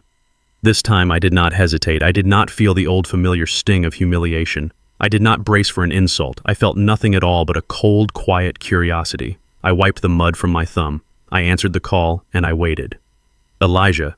His voice was a shock. The smooth, baritone, arrogant purr that had defined my entire life was gone. It was replaced by a high, thin, reedy sound. He sounded like a different person. He sounded sweet. It was a saccharine, false, sugary sweetness that was 1,000 times more repulsive than his open contempt had ever been. "Elijah, little brother," he almost shouted, his voice cracking with a manic, false joy. "Oh my God, is it true?" I said nothing. I just stood there listening to the sound of his performance, letting the silence stretch. In the new world I was living in, silence was my greatest weapon. It forced the other person to show their hand. "Elijah, are you there?"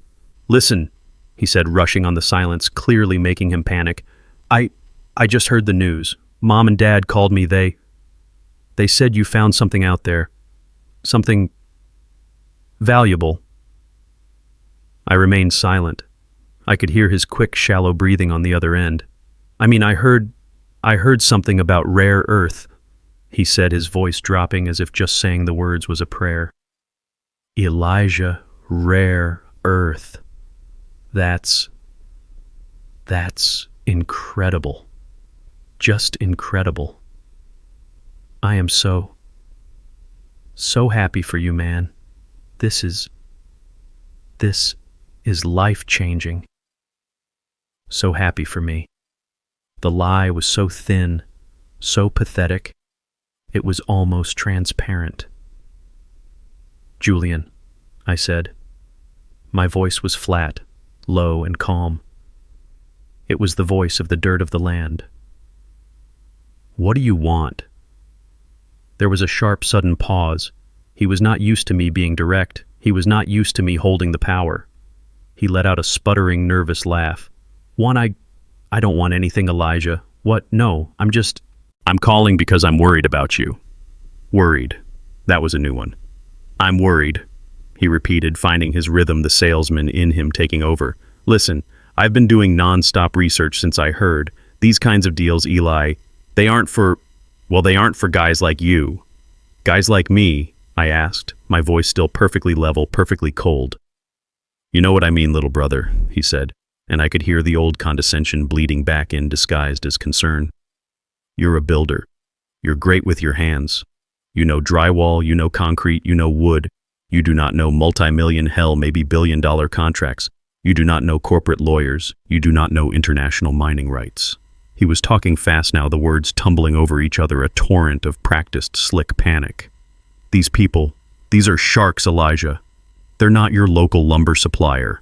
They are going to see a simple guy with calloused hands and a dirty truck, and they are going to eat you alive. They will tear you apart in court. They will bury you in paperwork until you've got nothing left but the same pile of dirt you started with. You will be ruined, Elijah. Ruined." He let that sink in, the terrifying picture he had painted. He thought I would be scared. He thought I would be desperate. "But," he said, his voice dropping to a conspiratorial, "I'm on your side" whisper. "That's why I'm calling. We're brothers, Eli. We're blood, and I am not going to let that happen to you. I am not going to stand by and watch them take advantage of my little brother." My little brother. He had said the words more in this 1-2-minute phone call than he had in our entire adult lives.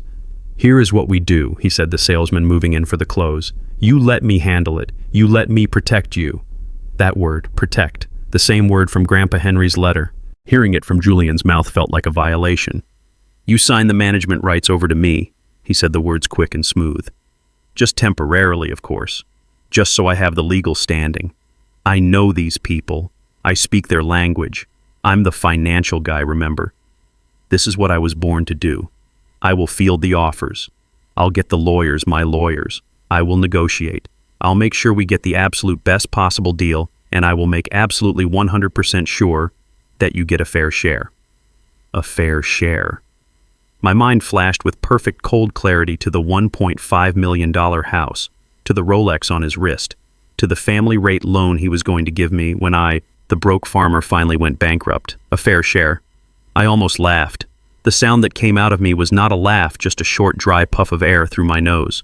The vulture was circling. He was so close. He thought the meat was still dying. He had no idea it was already standing up. He thought I was the same stupid, broken second-place fool he had always known. He thought I was still the broke farmer who needed his shiny-suited older brother to save him from the world. And the real terrible, beautiful truth hit me. He did not care about me. He did not care about the lawyers. He cared about control. He had just lost his status. He had lost his position as the golden boy, the winner, the son that we all revolved around. And he was scrambling, desperate and pathetic to get it back. For the first time in my entire 32 years of life, I had something he wanted, and he could not have it. He was not the prince. He was not the king. He was just a scavenger. I let the silence sit. I let it hang in the air for 1 second, 2, 10. I let him sweat in it. "Eli," he finally said, his voice small, the fake confidence gone. "Eli, you there? This is the smart play, brother. This is the only way." I cut him off. My voice was not loud. It was not angry. It was perfectly frighteningly calm. It was the voice of the man who had found the letter in the dark. It was the voice of Henry's grandson. No, Julian. There was a sharp intake of breath on the other end, then a silence so total I thought he had hung up. A shocked, stunned, uncomprehending void. "What?" he finally said. His voice was not sweet. It was not slick. It was small. It was weak. What did you just say?" "I said no." I repeated, my voice as hard and as real as the ground beneath my feet. "This is mine. Grandpa Henry left it to me. He did not leave it to you. He did not leave it to us. He left it to me, and I will handle it." He started to sputter. The salesman was gone, replaced by the panicked, entitled child. But Elijah, you don't understand. You don't understand the complexities. You're going to lose everything. You're a fool. You're an idiot if you think... "No, Julian," I said, and I stood up straight, looking out at the fields that were all mine. "I understand better than you think." I ended the call. I did not slam the phone. I did not throw it. I just pressed the red end button. I slipped it back into my pocket. I stood there breathing in the clean, cold Tennessee air. I felt no guilt. I felt no anger. I felt no rage. I just felt quiet. I felt peace. I did not even have time to take a full breath. My phone, still warm in my hand from Julian's call, buzzed again, immediately. I did not even have to look. Of course, the first wave the scout had been repelled. Now the Supreme Commander was calling. Julian had failed to find a weakness, failed to gain entry. So now she would try a different tactic. Not arrogance, not force. She would use the weapon she had been sharpening my entire life. Guilt. I pulled the phone from my pocket. The screen glowed with the single word, "Mom." I answered. I leaned my back against the rough, sun-warmed, splintered wood of the barn. I felt its solidity, its reality press into my spine. And I waited. "Elijah." Her voice was a shock. It was wrong. The strong, crisp, judgmental tone I had known my entire life, the voice that could dismiss me with a single, perfectly aimed, "Oh, that's nice, dear," was gone. It had been replaced by a voice I had never not once heard from her. It was small, it was soft, it was breathy, it was pleading. It was a performance, a terrible, transparent, and clumsy one. "Elijah, darling, are you there? Darling." The word was so foreign, so grotesque from her lips, it felt like a physical blow. She had not called me that since I was perhaps 6 years old. "I'm here, Mom." "Oh, thank goodness." She breathed a little too dramatically, a little too fast. "Oh, Elijah, your father and we have been talking. We've just been, well, ever since we heard the news, we've just been beside ourselves. And oh, darling." Her voice cracked, a perfect practiced break. "Maybe we were too hard on you." I said nothing. I just listened. I listened to the wind as it rustled the dead weeds in the field, a dry, whispering, honest sound. "I mean," she continued, her voice gaining a false, shaky momentum, her performance finding its footing. "We always knew you were special.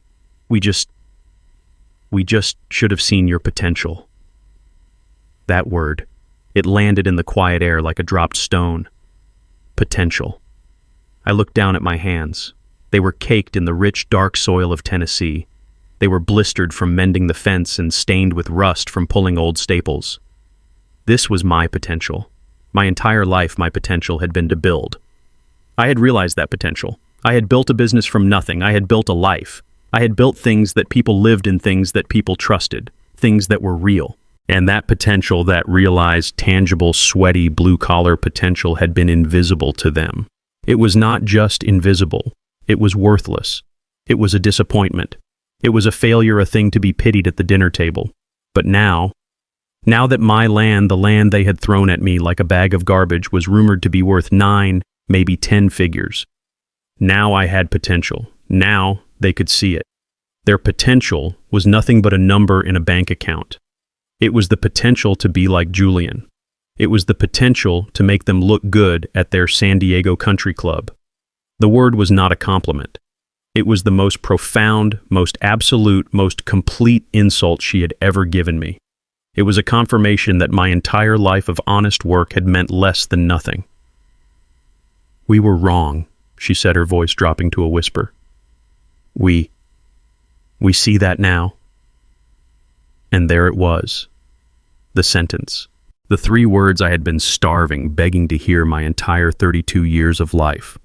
We were wrong. For a single flashing stupid second, a small 6-year-old part of me, the kid in the corner of the living room who just wanted his father to look up from the newspaper, that kid actually cheered. But the man I was now, the man standing on Henry's land, felt nothing. The words had finally come, but they had come 30 years too late and for the wrong reasons. They were not an apology. They were a bribe. They were the key to a negotiation. They were the price of entry. "Listen, darling," she went on, her voice regaining its purpose. She thought the apology had worked. "Your father and we'd like to come visit. We'd like to see the farm. We need to talk about the future." And there was the other shoe. The future. Not my future. Their future. The one where they could sweep this whole embarrassing inheritance under the rug. The one where they could reabsorb me, the newly valuable asset, back into the family. The one where they could tell their friends in San Diego that both their sons were wildly successful. The one where the profits from this worthless land could fund their retirement right alongside Julian's mansion. They wanted in. They wanted their cut. They wanted control. I closed my eyes. I felt the rough wood of the barn at my back. I felt the solid, real ground under my boots.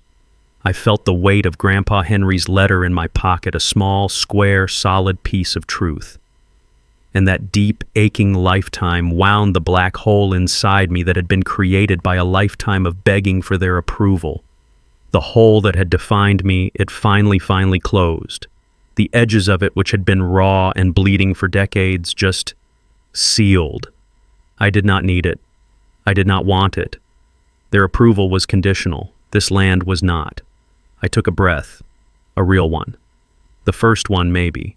"I appreciate that, Mom," I said. My voice was not my father's. It was not my brother's. It was not the voice of the broken boy who had left San Diego. It was mine. It was quiet, and it was steady.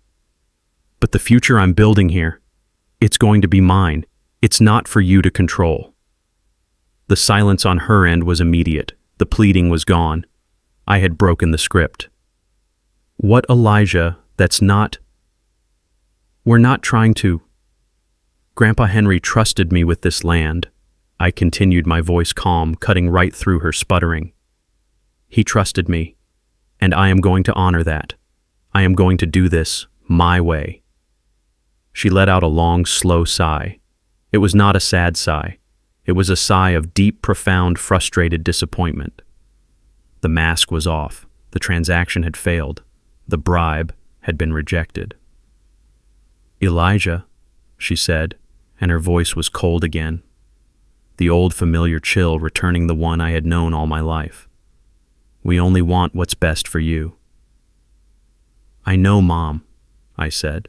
And I meant it. "I know you do. But what's best for me? It's not something you ever imagined." I ended the call. I did not wait for her response. I did not wait for the argument or the guilt or the tears. I just ended the call. I stood and I looked at my hands, my dirty, calloused, potential-filled hands. And for the first time in my 32 years, I felt no anger. I felt no rage. I just felt free. She was the last. Julian the vulture had called first, smelling an opportunity. My mother, the architect of my guilt, had called second, trying to reclaim her failed investment. But Chloe, the ghost of my old life, she was the last. She had to be sure. She had to let the rumors from Tennessee travel all the way back to San Diego. She had to wait until the whispers of rare earth and millions were no longer just whispers but a confirmed fact. She had to be sure the broke farmer was no longer broke. The first contact was not a call. It was a text appearing on my phone 2 days after I had spoken to my mother. I was in the local hardware store in Jefferson County buying a new hammer and nails. The phone buzzed. I pulled it out. Chloe. My heart did not stop. It did not even jump. It just registered. Elijah, please, the text read. I've been hearing things. We need to talk. I looked at the message. We. A word she had abandoned in our apartment. I pressed the delete button. An hour later, another one. I was back at the farm pulling a rotted board from the porch. Elijah, I miss you. I think I made a terrible mistake. I deleted it without a second thought. My hands, my broke farmer hands, were busy rebuilding a foundation. I did not have time for ghosts. The call came that evening. I was sitting on the porch. I was repairing my boots, propped up, watching the sun go down. It was the first sunset I had actually taken the time to watch. The sky over the fields was not the pale, smoggy gray of San Diego. It was a violent, beautiful explosion of bruised purple, deep orange, and blood red. It was real. My phone buzzed. Her name was glowing on the screen, a toxic, familiar light in the twilight. I had spent the last week dismantling my past, Julian, my mother. This was the final piece, the one that had cut the deepest, the one that had left the most visible scar. I looked at her name. I remembered the sound of her suitcase wheels on the hardwood floor of the hallway, clack, clack, clack, clack. I remembered the smell of her expensive perfume, the one Julian had given her. I took a breath. The Tennessee air was cool. It smelled like damp earth pine and the clean, sharp smell of the new wood I had just cut. It smelled like my future. I answered the phone. I put it to my ear. I said nothing. The first sound was a sharp, desperate intake of breath. It was followed by a sound I had not heard in a long time. A sob. A wet, broken, choking sound. It was a good performance. Chloe had always been a good actress when she wanted something. Elijah, she whispered, her voice a perfect, trembling, shattered thing. Oh my God. Elijah. I waited. Elijah, please. She wept, and the tears sounded real this time. The panic was setting in. Please say something. I'm here, Chloe, I said. My voice was flat. It was not angry. It was not cold. It was just a fact.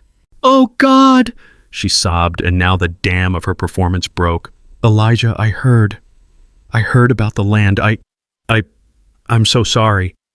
Elijah, I was wrong. I was so stupid. I was a fool, a complete fool. She was right about that. I did not say it. I just let her talk. I should never have left, she cried, the words tumbling out of her in a practiced, desperate rush. I wasn't thinking. I don't know what I was thinking.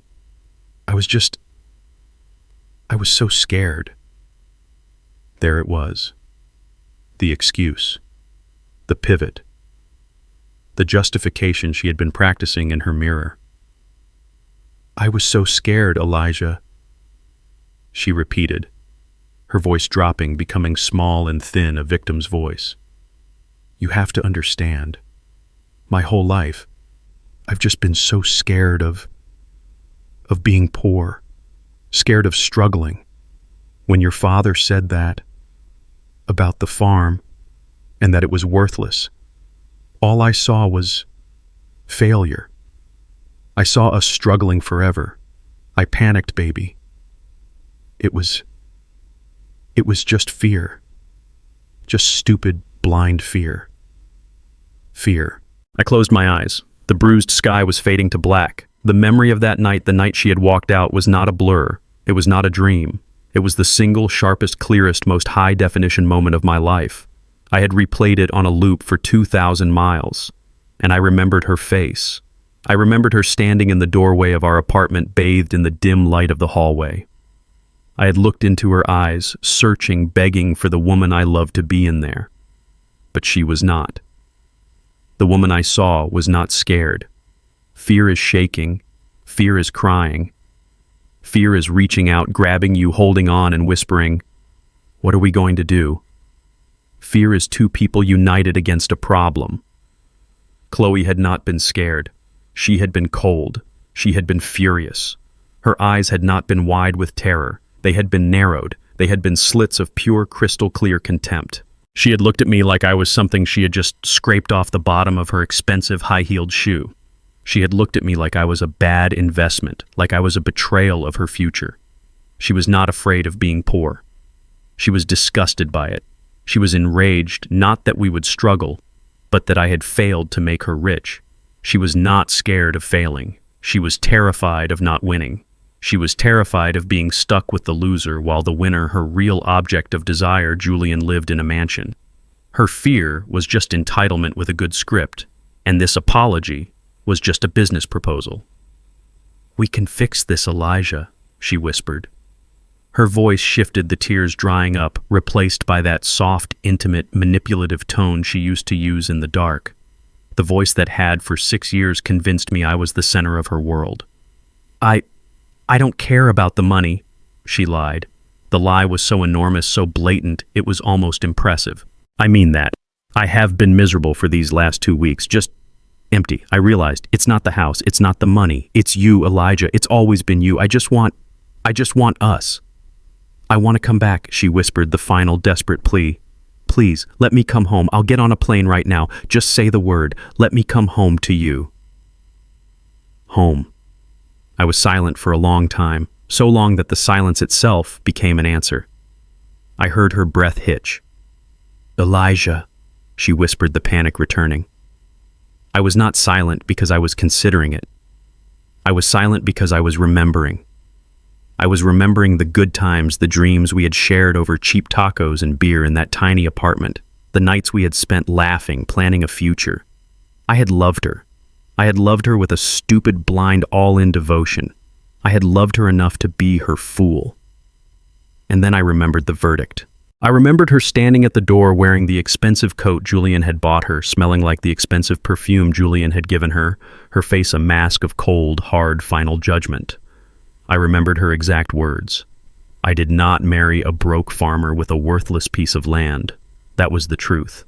Everything she was saying now, the tears, the fear, the "I miss us," that was the lie. The truth was what she had said when she thought I had nothing. Her love was conditional. Her love was a contract, and I had violated the terms. Now the terms had suddenly spectacularly changed, and she was here to renegotiate. I took a breath. The Tennessee air was cool and clean. It tasted like freedom. "No, Chloe." My voice was not angry. It was not sad. It was not weak. It was, I realized with a strange, detached surprise, perfectly steady. It was the calmest, most certain sound I had ever heard myself make. The sobbing on the other end of the line stopped, instantly. It was as if I had reached through the phone and turned off a faucet. The performance was over. "What?" Her voice was not trembling. It was not small. It was sharp. It was cold. It was the voice of the woman in the doorway. What did you just say?" I said no.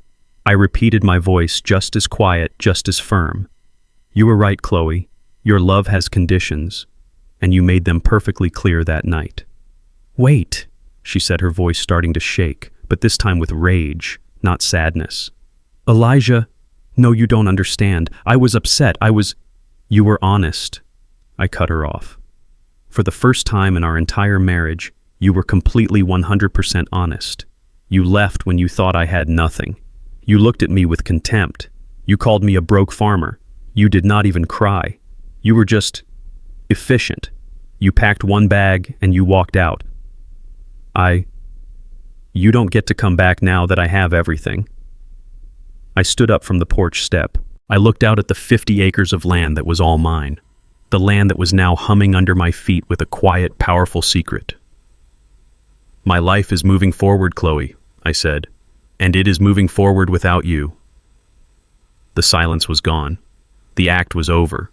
The true Chloe, the one I had seen in the doorway, the one who had been hiding behind 6 years of pretty smiles, was finally fully here. And she was furious. "You can't do this to me," she screamed, her voice no longer a weep, but a harsh, ugly, grating shriek. "You bastard. After everything I put up with, after all your family's crap, you're just like them. You're throwing me away." "You threw yourself away, Chloe?" I said, my voice still quiet. "When you packed your bag? When you chose Julian's world over mine?" "I hate you," she screamed, the word tearing through the phone. "I hate you.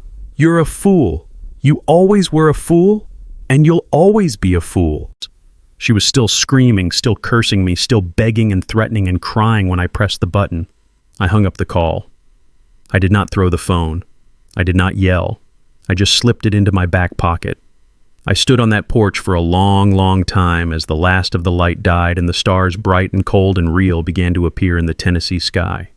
Julian, my mother, my father, and now Chloe. The last chain had been cut. A weight I had been carrying for my entire adult life, the weight of their expectations, their disappointments, their pity, and her conditional transactional love. It was gone. It did not just lift, it evaporated. It left me completely. I was alone on a rotting porch in the middle of nowhere, and for the first time in my entire 32 years of life, I was completely, totally, and absolutely free. I did not rush. That was the first real conscious decision I made as a free man. Julian would have rushed. He would have called a press conference, taken the first flashy offer from the first corporation that promised him a big number, and blown the money on a bigger house and a faster car. My parents would have rushed, eager to liquidate the asset and turn the embarrassing farm into something respectable like a stock portfolio. Chloe would have rushed, desperate to spend the money before it disappeared. But I am not them. I am a builder. I am the grandson of a man who waited 30 years. I did not sell. I hired the best attorneys I could find, not the flashiest ones in Nashville, but the quiet older ones who specialized in land and mineral rights. The kind of men who wore tweed and knew how to read a contract 300 pages long. And I started to learn. I spent my days on the farm, not just repairing the house, but studying. I read books on geology. I learned about mining contracts. I learned the difference between leasing the rights and selling the land. I learned patience. In the evenings I walk. The sun sets painting the sky in those violent, beautiful colors. I walk the fields, my boots on the same cracked, worthless dirt. But it is not worthless. I know what is underneath. I think about Grandpa Henry. I remember him as a boy, how I hated him. I hated the work. I thought he was cruel, a bitter old man forcing me to sweat under the hot sun while Julian was back in San Diego playing video games. Now I understand. I finally see. He was not punishing me. He was not cruel. He was preparing me. He was the only one who ever had. He was teaching me what it meant to work, to have calloused hands, to respect the land, to be patient, to protect something. I see now that value is not always obvious. Sometimes the greatest gifts look like burdens. My parents gave Julian the house, the $1.5 million symbol of success. They gave him the shiny, polished, obvious prize. They gave me what they thought was nothing, a pile of dust, a joke, a symbol of my own failure, and that nothing, that pile of dust, turned out to be everything. I do not care about the house in San Diego anymore. It holds no power over me. I do not envy Julian's life. I do not crave my parents' approval. I do not long for Chloe's love, a love that was just a transaction. I have something far more powerful. I have the quiet, unshakable 30-year-long trust of a man who saw my worth when no one else on earth did. I stand on the porch as the last light fades, and I look out at the fields, his fields, my fields. I whisper it into the cool Tennessee night. Thank you, Grandpa Henry. For the first time in my life, I feel whole. Life's greatest tests are not always loud. They are silent betrayals and quiet dismissals. I learned that true wealth isn't the $1.5 million house everyone sees, but the 50 acres of worthless land no one understands. My family measured me by their standards. My wife measured me by my brother's success. But my grandfather saw my true value and trusted me with a hidden legacy. The real lesson wasn't in the minerals buried in the ground, but in the strength I found within myself when I had nothing left to lose. True worth is built in silence and revealed only when you're ready.